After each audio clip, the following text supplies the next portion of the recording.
you can't be expecting this much on someone that's in their first couple of years. That I agree with that wholeheartedly. I agree with that wholeheartedly. I I think, mean, I'm doing so much, and I'm not being recognized for, it's like, oh, you didn't do this, and the yeah, kids are doing that, and this. yeah. I'm like, but what? Look,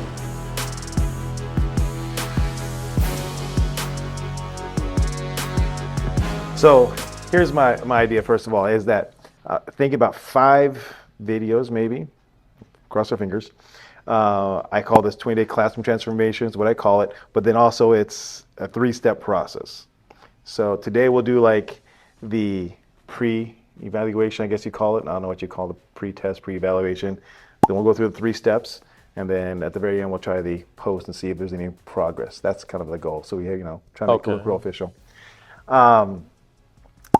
Perfect timing though, because we were like ready to start next semester. yeah, So my idea was that we kind of lay the groundwork, plan things out, what we're doing, and then when we come back from break, 3 weeks consistent, and cross our fingers and hope to see an improvement. I hope so too. Let's do this. All right. So here's what I got. So here's the first thing. This is going to be our pre right here. This is our pre. You can borrow my pen if you need to. You don't even have to fill this out now, but we kind of just go through it. So what I realize is that if you ask, what kind of class do you want? I want a class that the kids are paying attention. I want a class that, the kids aren't messing around. But when you get really specific about it, every single second, you got to know exactly what you want. And that's what this is intended for, to kind of just judge yourself, grade yourself, exactly what you want. So for example, we'll write this down later on, but for now, just kind of think out loud here. First was, how do you want your students to walk into the class? How do you want them to be when they first come into the classroom? Do you have an idea on that one? So this is kind of like a reflection, and then just think, ideally, not what you would, here's the key, not what you would settle for, but ideally, what would it look like? Yeah, well, walk in quietly and not run. Get your stuff, what you need out of your backpack, put your backpacks away, and put the food away. I'm seeing a lot of food. Yeah. I'm seeing a lot of phones in the pockets, and ultimately, they're doing this. Okay. That's why I bought that clock, so they don't have to, check because the they time. couldn't read They this. always that's always an excuse. I was looking for the time. Yeah, Yeah, no, I got so, you. or my mom's texted me, or Yeah. some other, and I did a 2-minute thing that I was pretty consistent with in the last couple of months, where you got 2 minutes to get yourself settled. Yeah. But after the 2 minutes, it's my time. Yeah. Right? Kids still have their backpacks on, or they're still with their phones. That's what I want to see change. Okay. So kids come in quiet, real specific, dead quiet, or just come in not yelling? They don't have to be dead quiet. Just they got 2 minutes to say hello, whatever they need to chat, because they always got to do that. But within that 2 minutes, get yourself settled down, get yourself ready. That sounds good. So that's it. So let's put a number to it, okay? 0 being extremely unhappy the way it is, 5 being super happy. Where would you say this is at right now as far as your kids doing that? From 0 the worst, 5 the best. They're about half, about 3. So let's put a 3. I put a 3 down for me on that one then. So this is kind of when they first come in, how they are. So loudness, everything. Now the first 5 minutes, you kind of mentioned already, the first 2 minutes, 5 minutes. What do you want them to be doing for the first 5 minutes? The first 2 minutes they come in, they backpacks away, sitting down, ideally. And then what happens for the next few minutes after that? After the 2 minutes, they have a warm up. Okay. They, read the question, try to figure out what an answer is. This is my time to take attendance and see who's here. Yeah. And that usually takes a few minutes, because I got big groups of kids. And also, they're constantly moving around. Okay. Like, they have a seating chart. Some of them don't want to sit there, and it's a little confusing. Sometimes I miss a kid. Okay. So first 5 minutes, you want them to come in, obviously, with the backpacks down. That's like within the first 2 minutes. Yeah. Then after that, we want them in their seat, working on the Focus on the warm up. Okay. What's a noise level at this point? What would you want it to be ideally at this level? It should be quiet by then. Okay. They have 2 minutes to get out whatever they need. Okay. And definitely not walk around and everything else. No, Okay. no. All right. So 0 to 5 again, where would you put this one at? That's having trouble too. I would say like a 2 on that. Okay. A lot of kids are nowadays, they either they're holding on to their backpacks, or they're keeping it like right by their feet. Yeah. So Okay. I don't know if that's some kind of security thing or some No. kind of psychological or No, what. in all honesty, I think it's them just testing the boundaries, what they're doing. Yeah. That's all it is. They're just testing the boundaries. And that's it. I mean, because it's really not a security thing. I mean, that's at least my take on it. So. All right, here we go. While working on independent work, what are you okay with? Are you okay if they talk with each other about things besides the assignment, obviously? Because the pattern we fall into, at least I fall into sometimes, is I'm just so worn out. I'm like, I'm just gonna let it go. So, what is your expectation for them when they're working on an assignment? Are you okay if they talk with each other a little bit? Not at all? Actually, I want them to talk to each other. They're supposed to be doing more science talk. So it's something that, as a department, we're supposed to be implementing science, quote, science talk. So if they're asking each other questions or they're working on assignment together, that's okay. Okay. But how about not a science talk? But so basically, are you okay if they talk about other things besides? Like today, if they're taking a test or they should be quiet. Yeah, absolutely. Yeah. All right. And what are you finding? So on this one, do you find them talking a lot? Yeah. Okay. Yeah, especially on Mondays. Mondays. Which this is not a good time to be giving them these. I notice a lot of kids are absent today, for me at least. Yeah, that's okay, but like when they're off for 2 days or they're off for a break and they come back for a break, they're very chatty on the day back. All right. So if they would have pushed this to like Tuesday, Wednesday, they might have gotten a little bit better results. Kids are not focused on Mondays. Wow. I was thinking about changing a lot of my lessons to like maybe Ed Puzzle or something on Mondays. Yeah. To get them to like, sit down, listen to something, focus. Yeah. Because whatever I present on Monday is kind of lost. They're too hyped up. I would say though, I would say though, I think you'll be able to get it to a point where they can. Where they can. I would think so. I kind of noticed that a little bit last year too. Yeah. And it just kind of reminded me this year of like the ebb and flow of the class. Yeah. I mean, it's like you're training. You athletes. They peak and you have to get them when they're ready. Yeah. You can't just like throw information at them when they're not ready. I agree. All right. So 0 to 5. So how are the kids right now as far as talking wise? What they're supposed to be working at besides academic talk? 0 being bad, 5 being like on point, exactly where you want it to be at. I'm okay with them talking to each other during science talk, But not science talk though. So we're talking just. But if they're not during tests and not during independent work, then they should be. And so what would you give yourself a rating on that one right now? So I'd say I'd give that maybe a 4. Okay, so you're actually kind of happy with this one, though. I'm kind of happy, yeah. So they're not too bad when they work independently. They're not too noisy. Because I don't want to discourage them from talking in class. Because when I do want them to like answer questions, like I have this spin the wheel, their name pops up. Like I want them to be able to like talk, feel comfortable talking. Yeah. That was great. All right, let's see what's here. So flip it over. Group work. So the thought is, what are your expectations of students do you do much group work? We did some group work last week, every once in a while. Most of the notes are kind of independent, but they do help each other when they're like one kid is missing a day or something. They'll compare notes and stuff like that. Okay. Are you happy with the way that the group work because they're sitting next to their friends, they work, It's now, do they work? Because I know I'll be on I have a hard time with group work. I have a hard time because I always debate this to myself, or do they actually learn more when they're in groups or not? And that's the debate I have all the time with people. And so I have a hard time doing it. Because I'll present material, but then when they're sitting next to their friend and the friend gets it and they don't get it, the friend kind of reinforces, hey, do it this way, put that this way. Okay. Yeah. So when you do group work, are you happy with the way it goes? Yeah. All right. So 0 to 5. Yeah, 5 with that. Okay. For the most part, they sit next to friends. Friends help each other. Okay. All right. It gets all the work done. Yeah. One way or another. Do you think do you find more success with group work then? Do you think? I think I would like to focus more on that than independent work because. For science, it's a group thing. Like they should be asking each other questions and sharing, what they see, what they learn. All right. It helps because like their ideas can, other people can copy the ideas. Yeah, that's the idea. Because they're helping each other. Yes. Helping each other think. Yeah, I can see that. One person presenting ideas that the other one didn't think about, or different ways. Yeah. So that's when your higher score so far. That's good. Okay. How off task can students be before you get concerned or feel you should step in? So I call this a threshold. How far before you feel like I got to do something? Yeah, that's like when it comes to labs and stuff. I've been very hesitant to do labs or demonstrations with equipment because of behavior issues.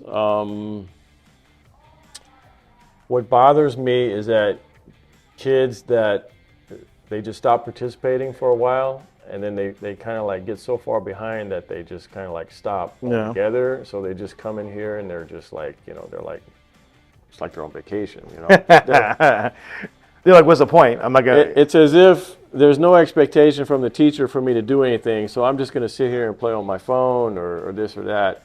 That's what needs to be turned around. But now that we're getting into a new semester, I want everyone. There's no reason why. Like at this time, I'll know who's unlikely to participate and try to get them like, hey, do this, do this, do this. The rest of them will do the work. Okay. So then as far as the reason I asked this question, because I remember I was mentoring a teacher, right? First year, second teacher, something we had a while ago. And I remember I was in this class and I noticed some kids were goofing off. And my thought was, I remember I actually said something, and I realized I was so out of line to say something. One, because it wasn't my class, it was his class. But the other end, I realized we just had different thresholds. For him, that was not something he had to address at that point in time, or that wasn't something of big concern yet. For me, it was like, no, So I realized each person's a little different, And so that's what the questions they're geared for, is trying to really identify what is that threshold for you? What is too much? And do you find students crossing that more often than not? The loud ones, yeah. But like in the morning, I got 2 kids. Neither one of them participated at all. Haven't done anything. Yeah. One sleeps all the time. Yeah. And the other one just sits there quiet, like doesn't bother anyone.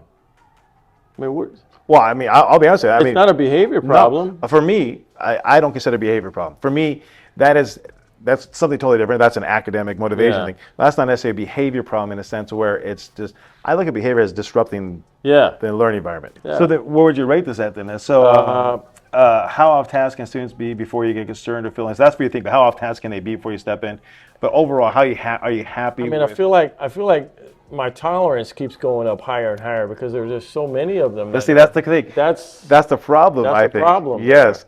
So based upon what your expectations, not what you're willing to tolerate. How's that quote go? I love this quote. I always say it every time. All my videos I say the same thing. The climate is not created by what we celebrate, but what we tolerate. And so the more we tolerate, the climate of the class starts deteriorating. Getting pushed in. And so based upon, let's think about when you first started the school year, your expectations were right here. Yeah. How you feel based upon the expectation you had when you first started the school year? Do you feel the kids are crossing more than not, or do you think it's about where you're expecting? For the majority of the kids, yes, it's good, but for a handful, it's not good. Correct. Yeah. So, how would you? That's a tough one. I don't know. What do you think? Five being you're happy with the way it is. 0 being not. 3 about average. I'm not happy with the small number of kids. Yeah. So. But that small number of kids affects the entire. And they do. Culture. They can, yeah. So then how happy with the overall culture? Let's try that. Because I know it's a small amount of kids that corrupting the culture, but the overall culture of the class. So I would knock it down to like a 2. All right. So I'll need to focus on them. That's what we're going to do, by the way. So are you okay with kids sleeping in class?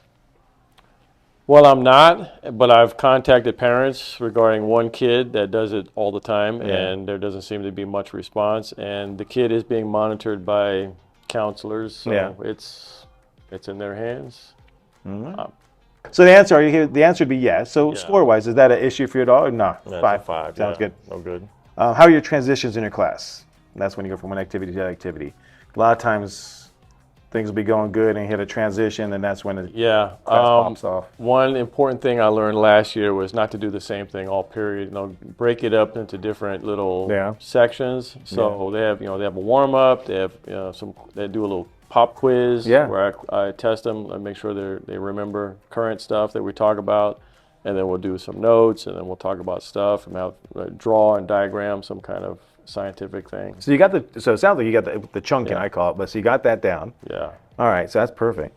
Then how is that transitions in between them? That's the question. Yeah, it's the same routine day after day after day. Yeah. So yeah, and also what's different from last year is that they have enough work. It fills up the whole period. There's never a time where they're just idle. Okay. Unless they work, they write fast. Yeah. Which some of them do, or they just don't participate at all. All so right. that's. So then definitely got enough work there. Yeah. And then in between, from the one activity to the other activity, the transitions, feeling pretty good about that? You don't really lose too many kids from that? No. Excellent. So 0 to 5, what do you think? Yeah, 5 is 5, good. okay. That's not where the problems are. All right. This same question kind of goes up, how much disrespect are you willing to tolerate? That's the question again, because that's a tough one, right? Because like I said, over time you're like, I'm getting beat down, In the morning a lot, but by the time I get the 5th and 6th period. So the question is, at what point in time would be enough for you to, I'm not sure where's react, but to issue a discipline or something like that? I'd have to say it's more in the afternoon than the morning. Like the morning, I'm like, okay, whatever. But there's not, they're not loud or disrespectful in the morning, except for a couple of phone problems. And their kids are. That's the question then. So for me, that's my hot button is the defiance. That's my hot button is the defiance. The stubborn ones. Like, look, just put it away, okay? Then they put it away, then there's no issue. But it just keeps coming out and keeps coming out. All right. Then it becomes. Disrespect then? Disrespect would just be talking with their breath. The disrespect would be name calling. The disrespect would be, and I'm thinking mainly towards other students or even yourself. The idea is just how much is too much before you intervene and do something or issue a consequence. It happens so often that I'm becoming immune almost to the profanity, the constant, the gay bashing, everything like that. Huh? Everything like that. It's like, man, it's just nonstop. And as soon as I hear it, I'm like, dude, that's not appropriate. Not in the classroom. Yeah. Don't bring that in here. Constant correcting these kids. Yeah. That's the same ones too, over and over. So then. I don't like it. I wish that I could work on that a little bit. All right. So can you tell me where you're going to put that at? That fill the disrespect in the classroom? On a scale of 1 to 5. 0 to 5. 0 being the worst, 5 being the best, no problems at all. I'd say a 2. I need to work on that. All right. And like my hot button is the next one, defiance. How much defiance before you feel you have to draw the line? Well, there's defiance and then there's stubbornness. So I've got, like I had a girl today, on her phone a couple of times, like, let me have it. Yeah. No. Okay, I'll call security. They come get it, All right. Stubborn. But see, like it's so much easier. Just give me the phone. I put it on the shelf. You get it back at the end of the period. Now, why do you see there's a difference, though? Because I see the same thing. But they don't want to give it to me. I'm like, okay, now it's going to be worse because security is going to come get it and you don't get it until the end of the day. Yeah. So the more rational kids figure, all right, I can submit it now and then I'll get it back in a few minutes. Yeah. Versus make a big stink out of it. Yeah. And then, you lose your phone privilege for the rest of the day. So I would categorize as defiance. It is defiant. It's stubborn and defiant. Stubborn and defiant, okay. So the question is then how much, so for me, this is the one that gets me the most. I mean, if anything gets me worked up, it's this one right here, in my class, is the same thing, hey, put your phone away, or let me have your phone, whatever else it might be, or phone or something else, right? And usually if a kid obliges, then we're fine, everything else. Yeah, most of them are like that. Yeah. It's just a handful that's... So then as far as defiance goes in the classroom, what would you rate it then as far as, first of all, your threshold? What is too much for you? If they don't want to give it to me, that's too much. Okay. That's when I call in for help. And that's the phone. How about something else though besides the phone though? Because I know that's a big problem. Like I'll ask them to move seats when they're becoming disruptive, and sometimes they get stubborn with that. And then I'll call security. Hey, you move, or I have to call, or I'll call mom. Okay. You know, I've threatened that a couple of times. How about the noise level? Noise level too high? Do you say something about that one? But it's always loud on Mondays. That's pretty much always been, yeah. Okay. So by Tuesday, Wednesday, things calm down by at least 50%. Okay. And then it's more controllable, Okay. I would say. All right. So then what would you rate the defiance as far as that one, as for being an issue in the class? A 3. I mean, it's not Sounds good or good to me. bad. The kids know who they are. Yeah. That, Some of them are actually like, they're in sports. And I'm like, hey, you know, do I need to call your coach? exactly. Right. Yeah. Yeah. They're always asking me about how you're doing. So Yeah. And I ratted out a couple of these kids. Man. I'm like, hey, you know, this volleyball girl, she's constantly on her phone. She's doing this, she's doing that. She, you know, I'll talk to her. Okay. Well, that's the next one. Electronic devices. Give yourself a rating on that one. We kind of talked about it already. Just give yourself a rating as far as how happy you are or not happy with it. I go through this every period of every day. Put your phones away. Yeah. Put them in your backpack. Put your backpacks against the wall. They're constantly in the back, in the pockets, or they're in, you know, something. I don't tolerate it. Mm-hmm.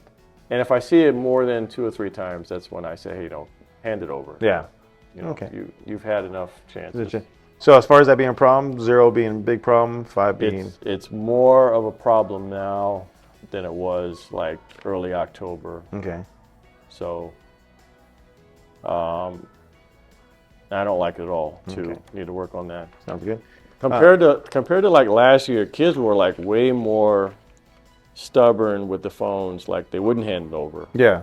And, you know, whereas this time they're like, okay, yeah, you caught me. I shouldn't have been doing that. They're more reasonable. Okay. Except for a few. Yeah. This was few that wear us down, man. Yeah, they're addicted. Are you okay if students listen to music or watch videos while working independently? Yeah, we have the headphones here, which they can use. So, yeah, they can. But I mean, so like watching, not like academic videos, but are you okay if they listen to music or watch videos while they work independently? Yeah, they're going to do it anyway. So I mean, if it keeps them busy, yeah. Go for it. Keeps them busy and quiet? Yeah. Okay. I'm fine with that. All right. And the score on that would be 5. Excellent. So when you are instructing, how quiet do you expect your students to be? Totally quiet. I mean, because it's big groups. Yeah. You know, you get only a couple of kids talking. You know, the whole table can be distracted. So Okay. it needs to be really quiet. Right. And I'm trying to talk less because this Yeah. is what they want from us in the department, to let the kids do the talking. Yeah. You ask the questions and let them Do the talking. do the talking. Yes, that's eventually where they want it to go. I always hesitate because you know, hear so many different things. They come and go, but that's eventually where they want it to go. Yes, and once again, I kind of mentioned my feeling about that was group work and kind of the same thing as student talk. But that's my own biases, so I'm not going to get into that one. But you're right. That's what they want. You know what works and what doesn't work. Well, all right. So they're when they're on a normal day, like a Tuesday, Wednesday, Thursday, when they're taking notes and they're paying attention, yeah, they're okay. Okay. I'd give them a 4. 4. Okay. Now this, do you want to make your classroom very active, or do you prefer students to remain in their seats? Is the question. I prefer they remain in their seats, not getting up and moving around. Okay. And there's a lot of getting up and going to the backpacks and stuff like that. Yeah. That I'm starting to see a lot. Okay. So. And how would you rate that one, though? I give it a 3. Okay. Well, maybe 4. Not everyone. Okay. I mean, it also depends on the time. Like, they get close to the end, you know, they want to get their stuff and get ready for the next period or whatever, or lunch. Okay. So. And are you okay if students move around your classroom without your permission? No. Okay. Not without my permission. I'd give that one a 2. Okay. And how much profanity will you tolerate? I don't any. I give it a 1. Okay, so that's what we need to work on then. Okay. I'm really getting sick of that. Your opinion about eating or drinking in the classroom? I don't want. See, that's I tried to bribe them with that too. I said, hey, the longer you eat in here, the further back we're going to push all these labs, because I'm going to have you do labs in the same place that you're eating, on the same table. You know, you're going to get contamination. You're going to get sick. But they haven't responded. They don't. No, they don't care. I'd give that one a 2. Okay. How much harassment how much harassment is okay from student to student? I don't allow any. Do you see a lot of that? Yeah, kind of. I mean, they're constantly calling each other names, but it's not like they're fighting. Yeah, They're yeah. just like bickering. Yeah. It's a lot of bickering. I don't need any of that either, too. Okay. Almost there. Here we go. How about fire drills and safety drills? Fire drills keep getting canceled. Don't tell them I like that. I like that.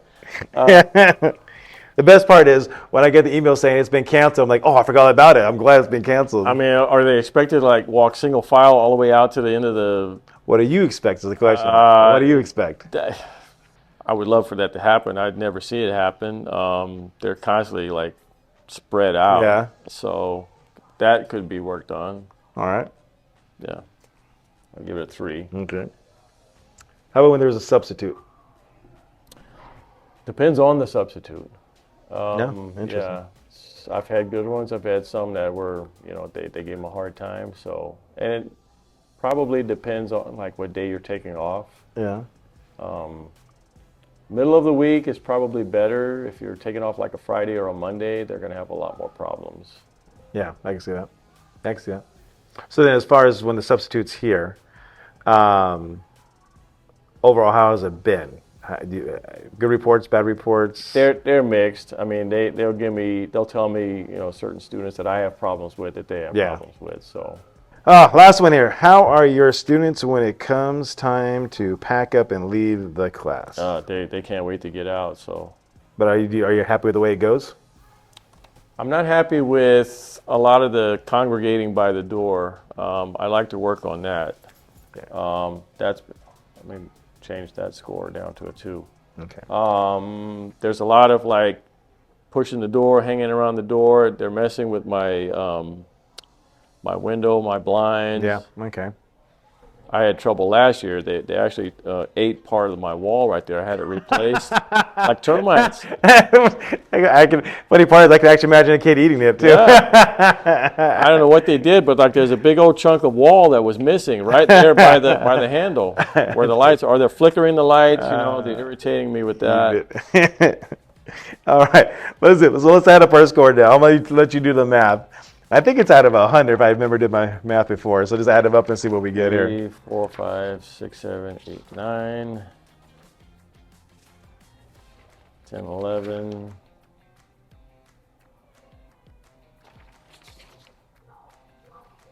21, 26, 27, 28, 29, 30, 31, 33, 37, 39, 41, 42, 44, 46, 48, 49, 51, 53, 60. 60 sounds good. All right. So our goal is to try to get that to a B. How's that sound? We're trying to get it to a 60 to like an 85 maybe. 85. Well, you're pretty aggressive on that one. All right, we'll go for it. We'll give it a shot. So here's the idea I have. So 3 steps. First thing is, the next time tomorrow, are you meeting at lunchtime tomorrow? Because I got to go somewhere. Yeah, I'm here all the time. Man. So what we're going to do tomorrow is we're going to go over the seating chart. And I think you already got a seating chart. Yeah, I got a seating But we're going to just hone in on it and really make sure it's the best for where the kids need to be at and strategize. That's going to be our bread and butter right there. So we're going to just be stickers. But we're going to really strategize, stick to it, and then we're good to go. That's our first thing. Yeah, and you know half of these kids. Yeah. So Exactly. So that's step 1. We'll do that tomorrow. The next step is warm-ups. So you already got some warm-ups. What I'm going to recommend is the first day we come back, we spend 3 whole days, actually probably 4 days, the whole entire week, doing the same exact thing, the warm-ups. The idea is that it's by just doing the warm-ups over and over and over and over again, and this is what I did at the beginning of the year, our goal is just to strictly focus on that behavior, because they're going to come in, we're going to practice warm-ups, and our whole goal is just to monitor behavior and try to catch it as soon as it pops off. Yeah. That's going to be our goal. So we don't have to worry about this lesson or trying to do they get it, do they not understand, do they comprehend, are we going to read? No, we just going through the routine. That'll be the plan. And so we want to make sure we have a good warm up. And then when we figure out the warm ups we're going to do, it sounds like you got this already. We're going to carry it all the way through the rest of the year. It's like for me, in my class, I have like 4 warm ups that I just go back to over and over and over again. So I have my definitions, I have map reading, I have timeline, and I have, what is the last one I have? Something else I have. So there's 4 things I have, just go over and over, and kids come in, they know the routine. And so my whole focus, that first 7 minutes, is just Hawkeye, just making sure everything's supposed to be where it's at. Yeah. And so we'll make sure we got some solid routine for the warm-ups. And then when they come into class, how we're going to carry that through. And then the last part is the discipline part. We're going to talk. That's the problem that I have. I mean, I feel like I have done everything in the traditional sense. The referrals, the write-ups, the Aries documents. Yeah. So here's nothing. These kids have not. Nothing has changed with all of that paperwork. No. Here's my premise. Here's my theory behind it, is that in any class, you usually have 10%, 3 kids that are just the ones dragging down the class. Yeah. You're going to have about 3 kids that are, no matter who's influenced here, by. but no matter who's here, it could be just substitute, worst teacher in the world. They're always going to do what they're going to do. But then you have that 80% of the kids in the middle that'll go one way or the other, depending upon how the classroom goes, how the classroom feels. So our goal is to be consistent with the discipline and everything else, because it may not exactly impact those 3 kids are always going to be issues. But if we're consistent with it, then the other 90% of the kids, they'll start falling in line. Yeah. And then it becomes manageable, because then those 3 kids we can deal with. What do you do with them? Like I got some ideas. So the idea would probably be, at first, send them to another class. You can coordinate that, possibly, or maybe send them to the office kind of thing. That's a possibility. But the idea is that it's going to be, we want it to be systematic. We want it to be pre-planned, exactly what we're going to do. And we know going into it, these 3 kids are probably a problem. Here's what I'm going to do. And so we're going to try that. Yeah. I call that progressive discipline. So we're going to kind of put that in play. So the 3 things, the 3 prongs, the 3 steps are going to be solid seating chart, solid warm-up, and then progressive discipline. It takes about 3 weeks because it takes about 3 weeks for kids finally get the idea, like, all right, this is it. This is how it's going to be, you know? And that gets hard because it's hard staying on top of it. Right. So, but that's going to be the idea. No, once you have it like memorized, I mean, and the procedures, yeah. I mean, it's. And like I said, the biggest part you mentioned is that discipline part, right? That's what's driving you nuts. Yeah, it's got kids that, they're constantly, they're not behaving, or they're constantly on their phone, and I've written so many referrals I could do them in my sleep. I mean, they're not helping. No, but contacting parents don't help. No, but here's the litmus test, I think is the right term we're using. When I notice kids that normally don't get in trouble are doing something, then I know I lost the class. Then I know I lost that 80% of the kids. Yeah. And to get those back, the whole discipline for the most part isn't for those three kids that are just going off the rails. It's for the rest of the class. Right. It's going to apply to those. It has to apply to those, but it's for the rest of the class so they understand. And that's when I noticed things like when my substitute was there and I saw some good kids get in trouble. I'm like, dang it, I lost the class, I feel like for some of my periods, because some of the problem kids are so extreme, the rest of them are losing confidence in me. Like, why don't you kick them out? Why aren't you doing this? That's it. Yeah. And it's making me feel bad. Yeah. When I hear that. Did you care about those kids? Yes, yeah. I do. I care like what they think. Yeah. And I don't want them to think that way. I'm like, what do you want me to do with these kids? Yeah. I don't have all the answers. No. That's what I can't keep sending them to the office every day. We're going to tackle that. We're going to tackle that one. We're going to tackle that. We'll see. Yeah. And I think that's where the rubber meets the road. Yeah. Right. We got the plan, we got the seating chart, everything else, and just a matter of being consistent all the way through, including those kids. And we know exactly how we're going to deal with them, and we know what we're going to deal with them. First day back, we know something's going to happen, and we're going to get it before it goes, and so we'll put that together. So. Okay. So the idea is tomorrow we'll meet, we'll go over the seating chart and make sure we got exactly the best seating chart possible. Yeah. And then Wednesday, warm-ups. Do you have we'll talk more detail, but do you have a certain warm-ups that you use over and over again? Does it kind of change a little bit? A lot of it is like previous homework questions. So, and they're easy stuff. Yeah. A lot of stuff just recycles a lot of the questions. So they don't forget. So the warm-up I have takes probably more time. No, it takes no cognitive ability. I'm not sure that's a good way of saying it. Because of a kid like, well, I didn't do my homework. Yeah. Then they can't do it. I want it to be the point where the kids don't have to, they just come in, they know what they got to do. In a lot of instances, it'll be like a warm-up would be like a question that we talked about the previous day.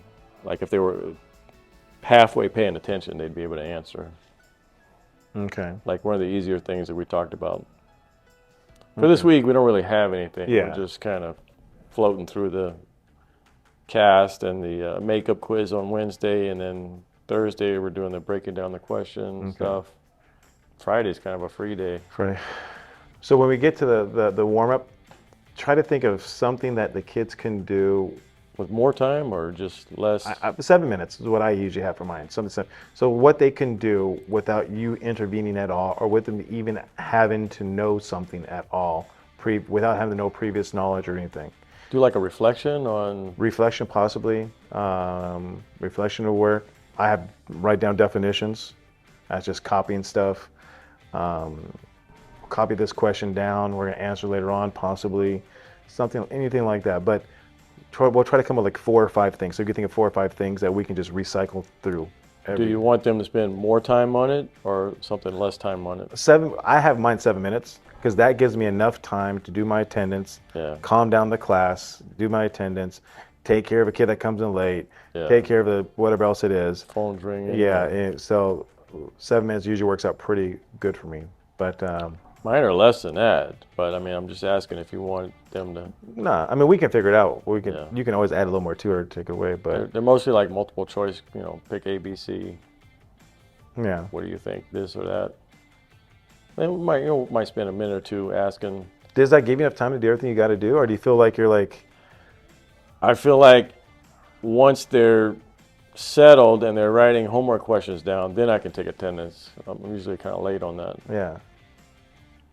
Let's shoot for about 7 works. I mean, I've taken it. I've written it down. I just haven't input it into the computer. You want to get that done first, though, because then you get the office sale at you. Right. So. All right, cool. And then, like I said, the last thing will be progressive. So, goal is to implement this Monday when we come back. If you're okay, I'll probably come in here at 6 period, just take a peek on those, and we'll see everything else, and we'll take it from there. Sure. All right. Sounds good.